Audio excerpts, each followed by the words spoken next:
This is the poem that I wrote the day of final stage for Women of the World Poetry Slam this year, and it is for my grandmother.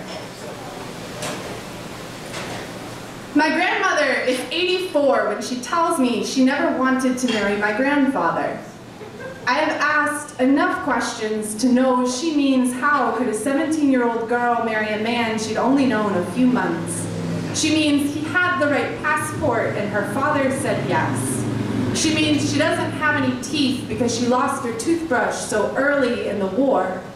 My grandmother was 10 when her hometown of Lviv, Ukraine was bombed for the first time. That day Irene took her 6-year-old brother Julian to get milk from the market. The bombs started on the other side of the city, the sky a concrete floor of fire, and Irene running through the streets, a giant glass jug in her arms and a tiny boy clinging to her hand. My grandmother means Julian survived a concentration camp, but we do not talk about it. She means she worked in an ammunition factory Hitler had built underground, her fingers pulsing with bullets. She means the Nazi officers fed her dog glass to kill him. She means when her house was bombed in half, they lived in the basement with pillows over the windows to prevent bullets from coming inside. She means the men lined up in the streets and every 10th one shot in the head, the women shaved, naked in carts. Her body was so frail, the doctors told her she would never have children. For years, she had to be sedated simply so she could sleep. She wanted to grow up to be a physician or a scientist. My grandmother did not go to high school. She taught herself English from reading the newspaper. She met her mother-in-law for the first time 30 years into her marriage. My family has spent my entire life romanticizing the way my grandfather survived World War II. But it is my grandmother who is left behind.